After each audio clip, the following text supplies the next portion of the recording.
saying at a certain point in the league's existence, I'm gonna need for Kelsey Mitchell to get the same whistle as each other stars.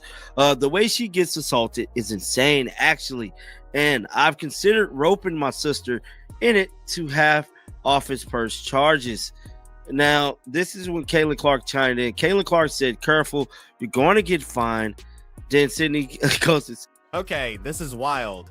The WNBA is facing another explosive controversy because Caitlin Clark and Sydney Colson are refusing to stay silent about the league's ongoing referee bias. This time, the gloves are completely off. These Indiana Fever stars are calling out the most blatant double standards we've ever seen in professional sports. Let's dive into exactly how this latest firestorm started and why it threatens to expose the WNBA's biggest secret." Who paying you, ref? Who you betting on? And mind you, there was some problems going on with the shot clock throughout the game. But man, there is no way. Right at the end of the game, you should be on top of it. You telling me you're not paying attention to when some hands touch that ball? Come on, man. And then to reward them with the timeout, like, fam, that's crazy work. Look, Caitlin Clark, like, what is going on here? She's like, no. Look, Caitlin ready to run the floor, fam. She's like, After the Indiana Fever's nail-biting 76-75 victory over the Los Angeles Sparks on August 29th, what should have been a massive celebration turned into another heated controversy. Sydney Colson, who's been sidelined all season with a torn ACL, was watching from home when she witnessed something that made her blood absolutely boil. There is one referee. We definitely have to check for betting slips for this guy right here. I think his name is like Agun Agazi, because it sure seemed like he did not want to let the Fever take away this win, making the last 1.9 seconds last almost 5 minutes. He was just like letting them call a reset timeout, and then he was like, no, it's a foul. But I think the worst part about that 1.9 seconds was when 0.4 seconds was left on the clock and Kelsey Mitchell was at the free throw line. She was trying to miss on purpose because that takes time off of the clock, because if she would have made it in, they would have been able to inbound and possibly do a tip in. But this guy allowed a reset timeout. When do you allow a reset timeout with 0.4 seconds? During the second quarter of that game, Kelsey Mitchell was driving hard to the basket, but then Kelsey Plum grabbed and yanked her with clear intent to stop the play. The contact was so obvious, so blatant, that even casual fans could see it clearly, even from the nosebleed seats. Oh, there's Leah. You gave them every chance to win. If you look at this in slow motion, you can see Caitlin Clark clearly smiling in confusion, smiling in, did that really just happen? Smiling in, you sly W. And she says, she points at the other team, you gave them every chance to win. Oh, goodness gracious. Caitlin Clark, she's chomping at the bits to start talking to these referees during the game, during free throws, after the game. But somehow, incredibly, the referees let it completely slide. It was like they were watching a totally different game. Mitchell still managed to finish the drive with a layup, but the damage was already done. The Fever bench exploded in frustration, and that's when things got really, really interesting. that's what everybody saw in that game. Like, it didn't really matter what was going on. We all knew what was happening. We all knew what was happening there. And the game was being given. The game was absolutely being given to the Sparks. They were giving the Sparks every single chance possible to go and win that game. Even though realistically, did they deserve to win that game? Hell no. Hell no. They did not. Caitlin Clark, despite being injured and sitting on the bench, couldn't contain herself. She stood up and started screaming at the referees, call it, call it. Her teammate Lexi Hull was so furious that she also rose from her seat in protest, and the officials immediately hit her with a technical foul. Think about that for a second. Hull gets penalized for being upset about an obvious no call, while the player who committed the actual foul gets to just keep playing like nothing even happened. Please tell me y'all saw Caitlin Clark, the GOAT. Y'all saw Caitlin Clark crash out on the bald head ref last night. Please tell me y'all saw this. And she had Caitlin Clark spazzed on the referee last night. And I'm not mad about it. I see a lot of the haters talking about, oh, she be doing too much with the man. Mind your business. You are not in a GOAT's place, so stay out of a GOAT's business, okay? It's that simple. The officiating was awful last night. I don't know what was going on in that Los Angeles Sparks Indiana Fever game, but the officiating was flat out. But here's where it gets absolutely wild. Sydney Colson, watching this entire circus unfold from her living room, decided she'd had enough. She took to social media and unleashed a tweet that perfectly captured what literally everyone was thinking. She wrote, "At a certain point in the league's existence, I'll need Kelsey Mitchell to get the same whistle as other stars. The way she gets assaulted is insane, actually, and I've considered roping my sister in to have her office pursue charges. This wasn't just some random complaint from an injured player looking for attention. Colson was dead serious about the systematic targeting of Indiana Fever players, and she wasn't afraid to put it in writing for the whole world to see." The tweet went viral faster than a Clark three-pointer, and that's when Caitlin Clark herself jumped into the conversation. But Kelsey Mitchell's whistle last night was horrific. And Kelsey drove to the basket a lot. She is the type of person that just like goes through a lot of defenders, and she wasn't getting a call. This really was not her game. She was not hitting it from the three whatsoever, but everyone is entitled to having a bad game here and there. And I think she was kind of due for one because of the tear that she's been on lately. Even Sid Colson took to Twitter to talk about it, saying, "At a certain point in the league's existence, I'm gonna need Kelsey Mitchell to get the same whistle as other stars. The way she gets assaulted is insane, actually, and I've considered roping my sister in to have her pursue." Clark's response was short, sweet, and loaded with sarcasm. "Careful, you're gonna get fined." Those 5 words perfectly summarized everything wrong with the WNBA's approach to player criticism. It was a not-so-subtle jab at the league's recent crackdown on players who dared to question their precious officiating standards, and Clark knew exactly what she was talking about. Her teammate Sophie Cunningham had been turned into the WNBA's punching bag for having the audacity to speak out about referee inconsistency. Cunningham has been fined not once, not twice, but 3 separate times for criticizing officials. The league hit her with a $500 fine for a TikTok video where she lip-synced to lyrics calling refs stupid and useless. Then they slapped her with another $1,500 fine for comments she made on her podcast about referee inconsistency. Careful, you're going to get fined. Then Sydney Colson said, "I can't get no more fine." So Lynn Dunn stated, "Agree, I will help pay the fine." So that's what Lynn Dunn stated yesterday about the fines. And Caitlin Clark said, "Love it. Everyone listen to Lynn." So it's definitely a lot of exchange going back and forth there. That's crazy, Eric. But wait, it gets even better. Cunningham got hit with a 3rd fine for questioning why rookie sensation Paige Buckers was getting preferential treatment from officials. She said, "Those refs were giving her every freaking whistle last night.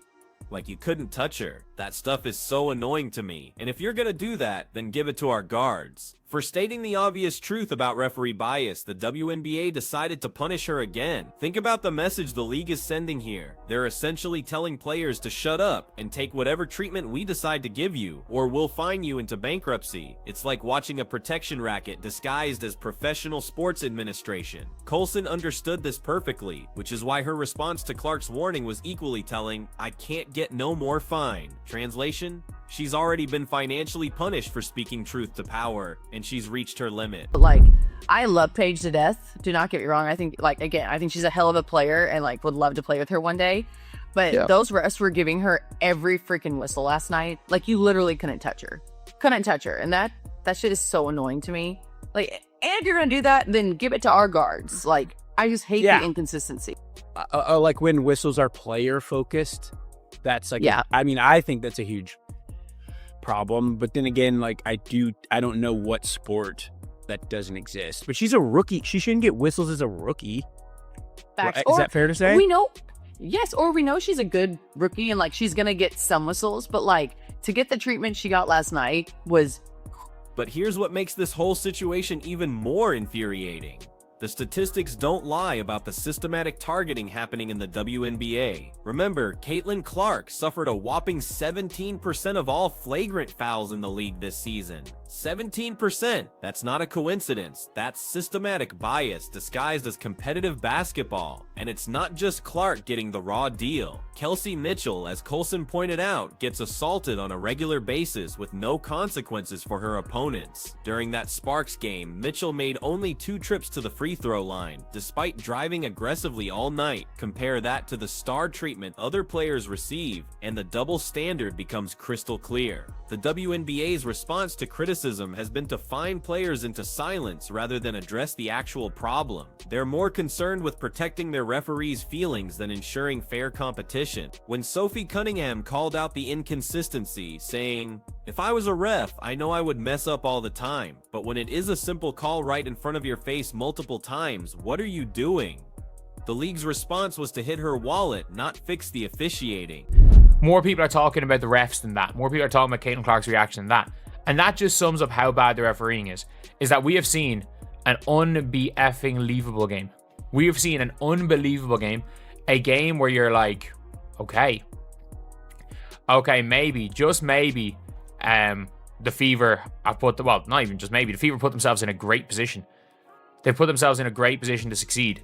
But now you're looking and you're like, what do people remember from this game? Caitlin Clark having to be restrained by... This isn't just about individual games or missed calls. This is about a systematic pattern of bias that's actively threatening the integrity of the entire league. Indiana Fever coach Stephanie White has been sounding the alarm for months, calling the officiating egregious and pointing out that there's a double standard. She's been fined for her comments too, because apparently telling the truth is now a punishable offense in the WNBA. The most frustrating part is how ridiculously obvious the favoritism has become. In games, you can literally watch referees apply completely different standards to identical situations. What's a foul for one team becomes a no call for another. Hard screens that would get called against Indiana somehow become legal basketball plays when other teams run them. And don't even get started on the technical foul disparity. Clark gets screamed at by officials for showing emotion after obvious no calls, while opposing players can commit actual flagrant fouls without consequence. It's like watching 2 completely different rulebooks being applied in the same game. Right here, okay?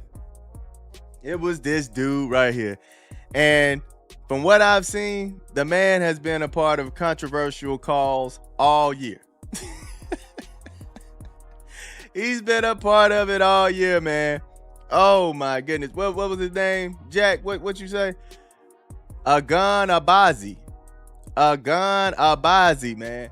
This man is diabolical work to the WNBA. He's betting. Somebody get the shame bell. Ding, ding, shame. Ding, ding, shame. Ding, ding. Come on, man. The league's strategy of financial intimidation is particularly disgusting when you consider the salary structure.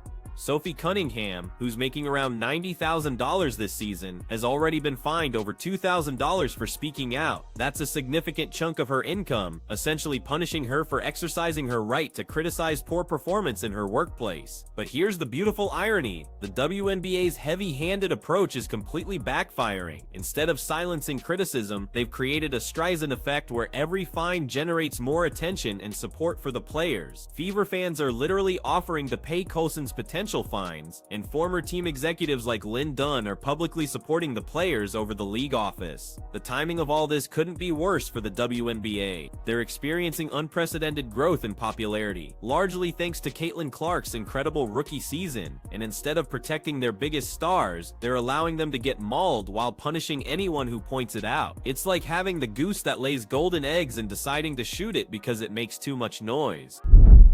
Hey, Ganabazi, how much money you got on that game? You took the Sparks to win, huh? Didn't you?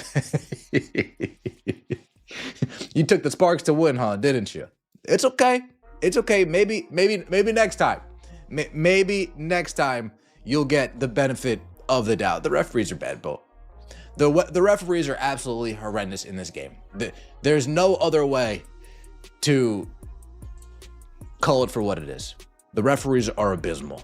And you can't help but wonder, is there foul play going on here? Is there foul play going on? Yeah, that's just one example, but we can go game by game and just think and just. What makes Coulson's tweet particularly powerful is that she's not even playing right now. She's watching from the sidelines with a torn ACL, and she still can't stomach the blatant mistreatment of her teammates. That's the kind of solidarity and courage that exposes just how rotten the officiating situation has truly become. Clark's quick response, warning Coulson about potential fines, shows just how normalized this financial intimidation has become. Players now have to weigh every public comment against the possibility of league punishment. It's created an atmosphere where legitimate criticism of poor performance gets treated like insubordination. The really infuriating part is that the WNBA could easily fix this. They could implement better training for officials, create accountability measures, and stop treating valid criticism as personal attacks on their authority. Instead, they've chosen the path of financial bullying and victim blaming. Meanwhile, the games continue to be marred by inconsistent officiating that makes you wonder if some refs are watching the same sport as everyone else. Clear fouls go uncalled, phantom calls get made at crucial moments, and the star players who are supposed to be protected get targeted with impunity. Be a lawyer. Sid Coulson is someone that everyone used to call the face of the league because she gets along with everybody. So when she's taking to Twitter to complain about something, it must be bad. Because usually she's just really funny, kind of cracking jokes here and there. And although this was pretty funny, there was a tone of seriousness, like calling out the referees, because the way that the Indiana Fever has been officiated,